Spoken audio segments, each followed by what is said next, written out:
बोलो जयकारा। बोलो मेरे श्री गुरु महाराज की जय। श्री सतगुरुदेव भगवान की जय। बोलो श्री परमहंस दयाल जी महाराज की जय।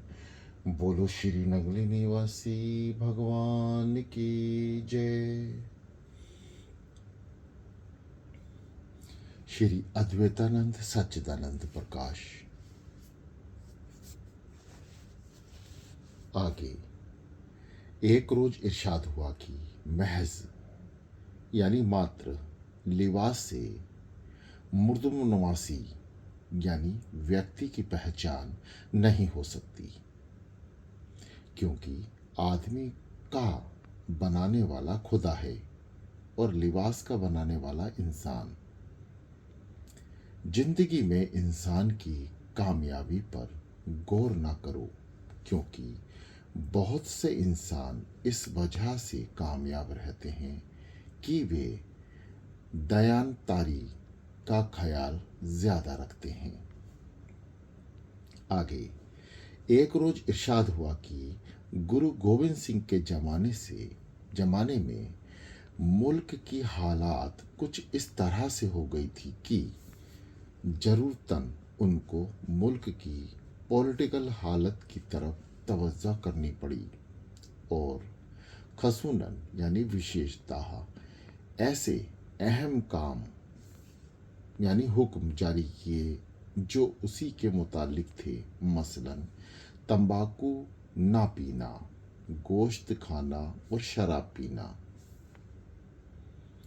इसकी जरूरत इस तरह पर परेशानी समझनी चाहिए कि जो फौज उनके जेरे तहवील यानी नेतृत्व में काबुल गई थी, उसके सिपाही तंबाकू, चरस, मदक, चंडू, गांजी वगैरह के बहुत आदी थे। इसलिए उनको लड़ाई में पास पा यानी पीछे हटना होना पड़ा।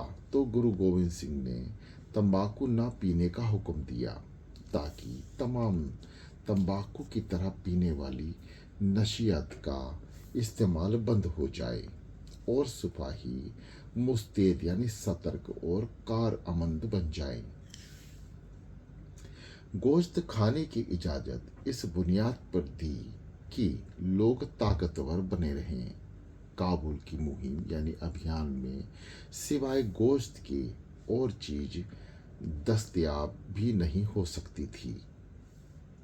शराब और इस्तेमाल इसलिए रवा यानी जारी रखा कि लड़ाई के मौके पर हौसला बढ़ा रहे और काबुल की सर्दी के महफूज रहे।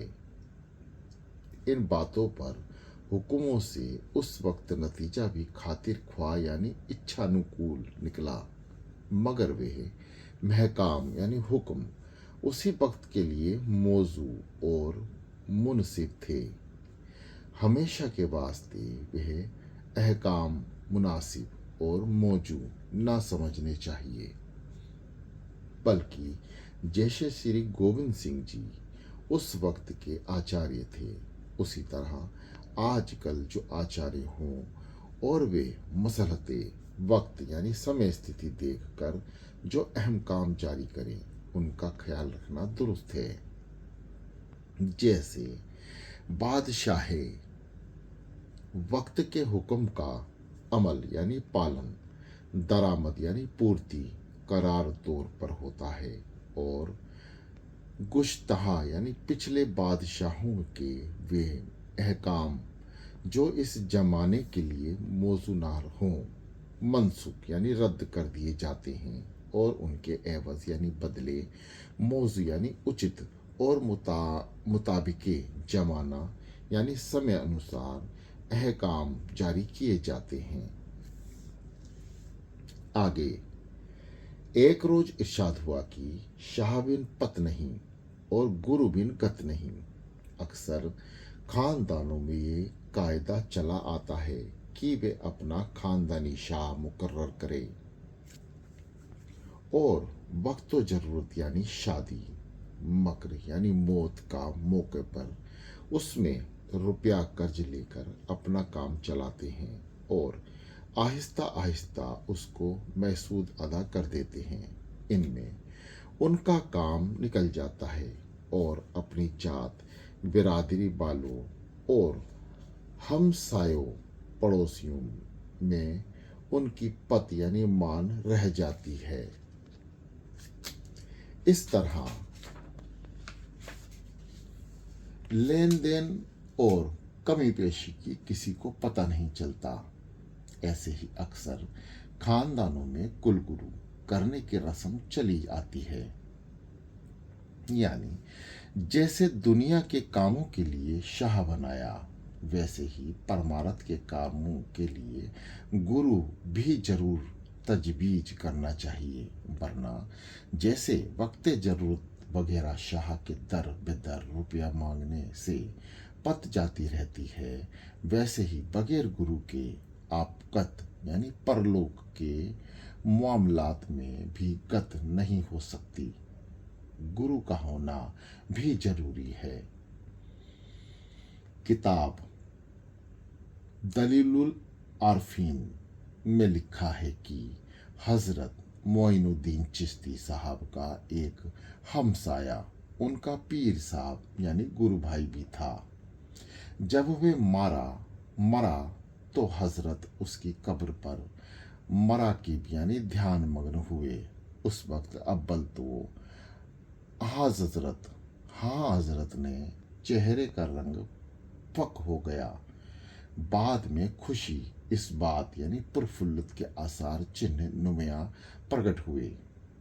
वापसी के वक्त हजरत ने एक मुरीद खास ने उनका सबब दरियाफ्त किया तो आपने फरमाया कि जब मैं मराकिब हुआ तो देखा कि मेरे पीर भाई के पास एक मुहिबिल शक्ल यानी भयंकर रूप का फरिश्ता आया और उसको अजियत यानी यातना और तकलीफ देनी चाहिए। उसको देखकर मैं हरासा यानी दुखित हो गया। उसी वक्त हमारे पीरो मुर्शिद हजरत उस्मान हारूनी रहमतुल्लाह अलैह जाहिर हुए और उस फरिश्ते से कहा कि इसको क्यों अजाब कष्ट देता है, इसको छोड़ दे। उसने जवाब दिया कि इसने अपनी जिंदगी भर में कोई अच्छा काम नहीं किया, इसको मैं नहीं छोड़ूंगा। आपने फरमाया कि खैर अच्छा काम ना किया तो यह सही, हमारा दामन तो इसने पकड़ा है। मगर फरिश्ते ने माना और फिर अजाब देना चाहा तो हजरत ने बड़े जोर से तमाचा उस फरिश्ते के मुंह पर रसीद किया, जिससे वह भाग निकला। उस वक्त एक खूबसूरत फरिश्ता हाजिर हुआ और पीर साहब को बाहिशत की तरफ ले गया। आगे एक रोज इरशाद हुआ कि राजा बलि की तपस्या देखकर राजा इंद्र को शक पैदा हुआ कि उसके मारने के वास्ते अपने गुरु बृहस्पति जी से उपाय पूछा। उन्होंने बिजली पैदा की और फरमाया कि फला जगह राजा बलि सो रहा है, तुम निशाना जमा कर मारो। वह हाल राजा बलि के गुरु शुक्र जी को भी मालूम हुआ कि बृहस्पति जी ने बिजली इजाद की है और राजा इंद्र उसको चलाने के लिए तैयार है। शुक्र जी ने राजा बलि की चारपाई उस मुकाम से हटवा दी। इसी वजह से राजा लोग अपने सोने वगैरह का मुकाम पोशिंदा यानी गुप्त रखते हैं, यानी हर एक को इसका हाल मालूम नहीं होता कि कहाँ सोवेंगे। जिस वक्त राजा इंद्र ने बिजली गिराई तो बार खाली गया, राजा बलि ना मरा। इंद्र ने इसका सबब बृहस्पति जी से पूछा तो उन्होंने कह दिया कि तुम्हारा निशाना ठीक ना था, इस वजह से बार खाली गया। यानी असली सबब यानी कारण यह हाजिर ना किया कि जैसे मैं तुम्हारा गुरु हूँ, वैसे राजा बलि के गुरु शुक्र जी भी बड़े दान यानी चतुर हैं और उनके जतन और उपाय से वह महफूज यानी सुरक्षित रहा, क्योंकि उन्हें खौफ था कि उनकी अक्लमंदी का हाल मालूम हो जाने से कहीं राजा इंद्र उनको भी अपने पास न बुला ले, वरना हमारी गुरुआई में बट्टा लग जाएगा। बृहस्पति जी चाहते थे कि मैं ही गुरु बना रहूं। आगे एक रोज इरशाद हुआ कि निगुरे और विद्या फलवती नहीं होती। भवे दीर्घवती विद्या गुरु वक्त्र समुद्रवतः, अन्यथा फलहीना स्वास्त्र स्वास्त्री ही विरयास्पति ही दुखादा। यानी जो विद्या गुरु के सुख से सुनी वे जानी चाहती है, वे वीर्यावती होती है।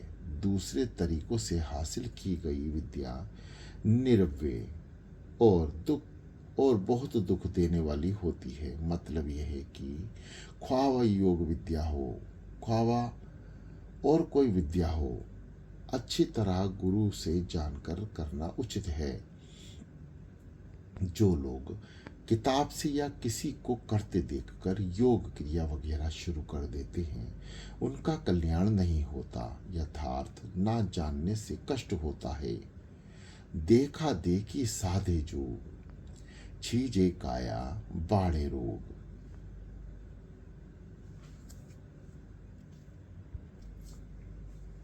आगे एक रोज इरशाद हुआ कि कुछ लोगों का ऐसा ख्याल है कि जिसका कोई पीर तरीकत यानी अध्यात्म गुरु नहीं, शैतान उसका पेशावा यानी गुरु है। मिसल भी मशहूर है कि नुगरे की विद्या काम नहीं आती। जो दरख्त बगैर बोने वाले से उगता है, उसके पत्ते तो आते हैं मगर फल नहीं आता, और अगर फल लगे भी तो वह मज़ा नहीं होता जो बागों के दरख्तों के फल में होता है। जब पौधा एक जगह से दूसरी जगह कलम करके लगाया जाता है तो निहायत उम्दा और बहुत फल देने वाला होता है, क्योंकि उसमें तसरुफ़ यानी श्रम का दखल होता है। इसी तरह बगैर पीरे तकरीकत मफत यानी अध्यात्म विद्या हासिल नहीं हो सकती। जिसको बगैर शेख के फेज यानी लाभ हासिल हो, वह दूसरों को फायदा नहीं पहुंचा सकता। पीर यानी गुरु को दोनों आबूर यानी भावों के दरमियान निगाहें रखें और अपनी हस्ती गुम कर दें। उसके साथ जाहिर बातीन यानी प्रकट अप्रकट में अदब यानी सम्मान व मोहब्बत रखें, और हर अमर यानी बात क्रिया में अताअत यानी अधीनता उसकी करें, और बेखुदी में अपने आप को एन पोर यानी उसी का रूप जानने लगें। आगे एक रोज इरशाद हुआ कि अक्सर लोग ये कहते हैं कि कोई कामिल यानी पूरा फकीर मिलता ही नहीं। पीर करें तो किसको करें? उसने ये पूछना चाहिए कि आया यानी क्या तुम मुरीद कामिल यानी पूर्ण शिष्य के दर्जे पर पहुंच गए हो, जो तुमको पीरे कामिल के ना मिलने की शिकायत है। अगर पीरे कामिल यानी दक्ष गुरु मिले भी तो तुम उसको किस तरह पहचान सकोगे? कामिल यानी पूर्ण की पहचानने भी तो कामिल ही कर सकता है। अगर वह तुमको तालीमों तलकीन यानी शिक्षा दीक्षा करना चाहे तो उसके बुलंद ख्याल यानी उच्च विचार और आला मजमूमों श्रेष्ठ विषय को समझने की काबिलियत और लियाकत यानी क्षमता भी तुम में है। अगर किसी एमए की डिग्री के पास शुदा प्रोफेसर को 10वीं जमात के तुलबा छात्रों को पढ़ाने को मुकर्रर यानी नियुक्त कर दिया जाए तो वे लड़के उसके लेक्चर और बुलंद ख्याली को कब समझ सकते हैं। अगर प्रोफेसर उनके साथ मगरपच्ची करे तो अजब नहीं कि 2-4 दिन में दर्द सिल में मुक्तिला होकर अपने काम से भी जाता रहे। प्राइमरी जमात के लिए 10वीं पासशुदा उस्ताद की ज़रूरत है जो सिर पचा पचा कर उनको पढ़ाया करे, और एम में पास वाला उस्ताद बीए या एफए क्लास के तुलबा को पढ़ाने का काम बाखूबी कर सकता है। वे तालिबे इल्म इसके नुकात यानी बिंदुओं, कोणों और इशारात को बाखूबी समझ सकते हैं। वैसे ही अनधिकारी को पीरे कामिल की तलाश भी भेजा है, क्योंकि अगर पीरे कामिल मिला भी तो ना तो वह पीरे कामिल को पहचान सकेगा और ना उसके इल्म और अमल पर उसको निश्चय आवेगा। उसको चाहिए कि हुस्ने एतकाद यानी परम श्रद्धे से जो पीर फकीर मिले उससे सत्संग करके अपने को अधिकारी बनावे और उनकी बनाई हुई युक्ति को सच्चे इकताद यानी श्रद्धा और कोशिश से कमावे। जब अधिकारी बन गया तो कोई ना कोई कामिल भी मिल जाएगा। कामिल फकीर यानी दक्ष गुरु कोई बनस व्यापार तो करते नहीं। उनका तो यही काम है कि अधिकारी पुरुषों को ढूंढकर ख्वावा जवानी तौर पर पास से ख्वावा बाजार फलांग कोस दूर से हो अपनी नजर वातीन यानी अंताशुत्री चक्षु अंतःचक्षु और तवज्जाए गायबाना यानी अदृश्य शक्ति से इस काम को पूरा करे। कहते हैं कि किसी तमाशे में एक आदमी का लड़का जो पीला साफा बांधे था खो गया। उस आदमी ने पीले साफे वाले लड़कों को ढूंढना शुरू किया। पहले जो पीले साफे वाला लड़का नजर आया दौड़कर उसकी तरफ आया, मगर पास जाकर उसको अपना लड़का ना पाया। लाचार मजीद और आगे जुस्तजू और तलाश की, ढूंढते ढकोरते आखिर उसका लड़का मिल गया। इसी तरह पार साधु महात्माओं से मिलते रहना चाहिए जो ढोंगिए नजर आवे उससे किनारा करें, उसको अपने मतलब का पावें अथवा उठावें। आगे एक रोज जिक्र हुआ कि मांटगोमरी इलाके में एक महात्मा रहते हैं जो 2-2 साल तक बातचीत नहीं करते थे। खुराक भी उनकी बहुत कम थी। लोग बाग उनकी ये बातें देखकर उनकी बड़ी प्रतिष्ठा और पूजा करते थे और उनको बड़ा महात्मा समझते थे। उन महात्माओं ने एक दफ़ा श्री बाबा रामदास जी को खत लिखा कि आप हठ योग जानते हैं, कृपा करके मुझको दर्शन दें और मेरा दुख दूर करें। खत पाकर बाबा साहब वहाँ तशरीफ ले गए। उन्होंने बाबा साहब से अपना कुल हाल बयान किया कि मैंने कुछ अरसा दातुन क्रिया की है, वह समझ में नहीं आई। उसकी वजह से बलगम और ऐसा जोर हो गया है कि मुंह से बात तक नहीं निकलती, और बावजूद इसके कि हजारों आशिया यानी वस्तुएं मौजूद हैं और खाना खाना चाहूँगा मगर नहीं खा सकता।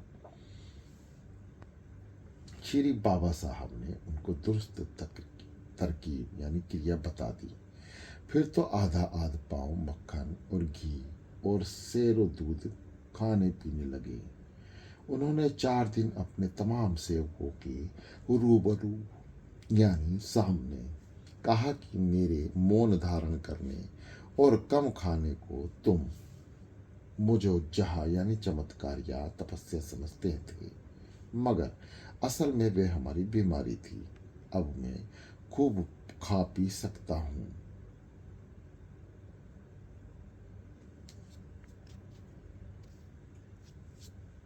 आगे, एक रोज इरशाद हुआ कि महाराज भोज कालिदास की बड़ी इज्जत करते थे और उनको ताजीमो तकरीम यानी मान सम्मान देते थे। यह देखकर और पंडितों को जलन पैदा हुई और सबने मिलकर उनका मान खंडन कराना और उनको अलहदा कराना चाहा। मगर दिल में ख्याल किया कि राजा की रानी लीलावती बड़ी अकीला यानी बुद्धिमती है, वह जरूर सिफारिश करेगी और हमारी पेश नहीं जाएगी, इसलिए पहले राजा को उसकी तरफ से बदजन यानी कुपित करो। इस काम के वास्ते एक खास बांदी को गांठा और 10-20 हज़ार रुपये देकर यह जाहिर कराना चाहा कि रानी और पंडित कालिदास का ताल्लुक संबंध है। बांदी ने मंजूर कर लिया और रात को राजा के पैर दबाते दबाते बहाने से सो गई और वरीने के तौर पर रानी और कालिदास का जिक्र कर दिया। राजा को शुभासा पैदा हो गया कि दिन में जरूर कुछ इस किस्म की कार्रवाई होती होगी, जिसका ध्यान बांदी को ख्वाब में बना रहा। इत्तेफाक से दूसरे दिन राजभवन में खिचड़ी पक रही थी। महाराजा भोज ने पंडित कालिदास से कहा कि मूंग की दाल फटकर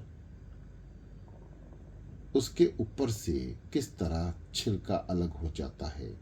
इसका जवाब पंडित जी ने ऐसा बरजस्ता यानी सटीक दिया कि उसको सुनकर रानी खिलखिलाकर हंस पड़ी।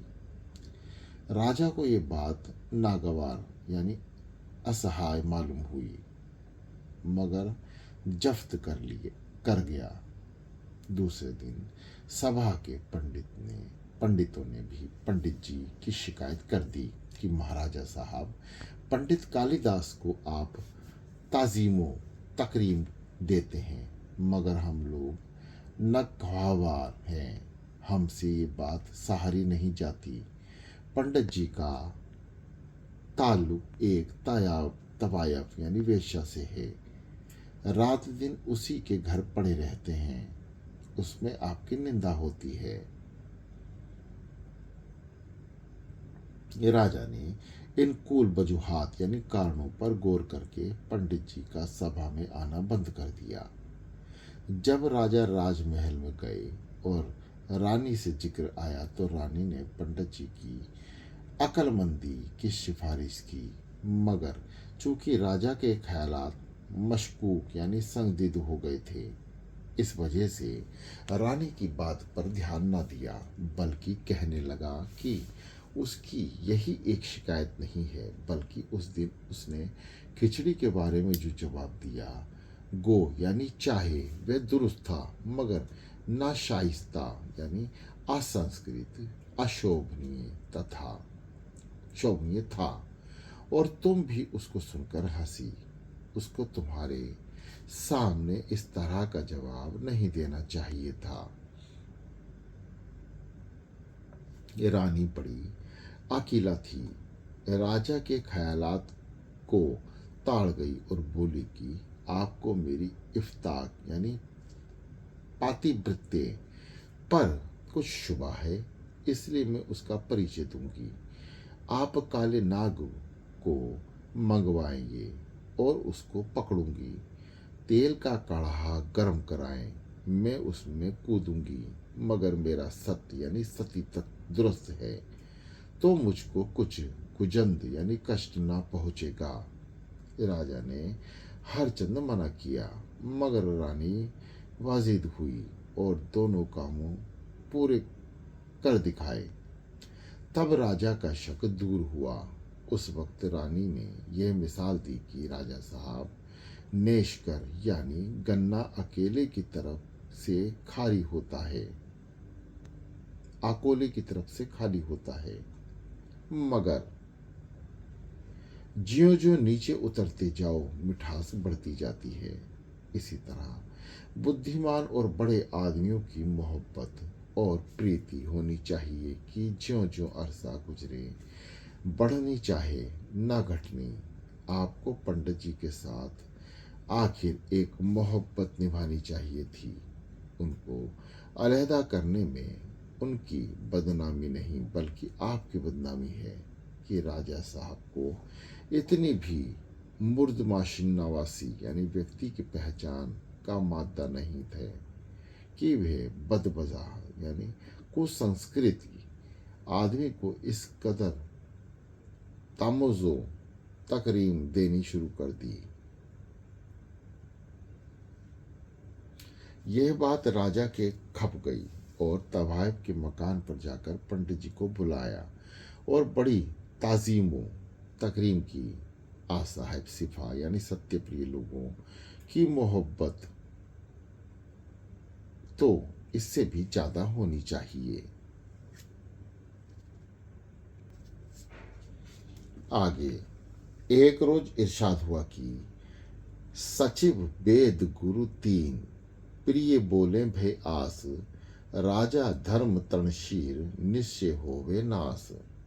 यानी वजीर अगर राजा को ठीक ठीक ना समझावे और अपने जाति यानी निजी फायदे को मद्देनजर यानी दृष्टिगत रखे कि अगर मैंने सच्ची बात कही और राजा नाराज हो गया तो निकाल देगा, तो फिर राज एक ना एक दिन जरूर तबाह हो जाएगा। वैद्य अगर मरीज को बद परहेजी से इस ख्याल पर ना रोके कि कहीं मेरा इलाज ना छोड़ दे और मेरी आमदनी में फर्क आ जावे तो वह मरीज मरेगा। अगर गुरु इस खौफ से ही कहीं चेले नाराज होकर मुझको छोड़कर चले जाएंगे तो मेरी सेवा कौन करेगा और मेरी प्राप्ति में फर्क आ जाएगा। अपने चेलों और सच्ची बात ना कहने और उनको राह बद यानी कुमार्ग से ना रोके तो उसके चेले गुमराह हो जाएंगे। इसी तरह इंसान अगर वजीर की तरह अपने मन को ना समझावे और वेद की तरह इसको विषय वासना से परहेज ना कराए और गुरु की तरह इसको नेकोबद की तमीज़ ना कराए बल्कि अपने मन को आज़ाद छोड़ दे कि जो चाहे करे, क्योंकि मन को रोकने में महसूतात यानी इंद्रियों का मजा जाता है तो मन भी उसको खुद रस यानी उग्र बनकर तबाह कर देगा। आलस्य बैराग दिल से ताल्लुकात यानी संग को त्यागने का नाम है। घर या औरत या माल असबाब को छोड़ने का नाम त्याग है। अगर इसी का नाम त्याग होता है तो वशिष्ठ जी महाराज और राजा जनक वैराग्यवान कैसे बनते। मगर असल में ये सब लोग वैरागी थे और दिल से सब कार्य खाना यानी घरेलू व्यवहार को झूठा समझते थे। वशिष्ठ जी ने 100 लड़के मारे गए, उनको कुछ मोह ना हुआ और गृहस्थी में रहकर ही जीवन मुक्त और विदेह मुक्त पद्धति भी हासिल की और अवतारों के गुरु पेशाब और महनुमा बने। अवतारों के गुरु पेशावा और रहमुना बने। यह मन अगर वैराग्य को पाकर विवेकी बन गया तब तो दीन व दुनिया दोनों तरह का काम ठीक ठाक होता रहता है और वैराग्य को पाकर अगर मस्त बन गया तो फिर दुनिया की कार्रवाई में फर्क नहीं आता, सिर्फ एक तरफ यह रह जाता है।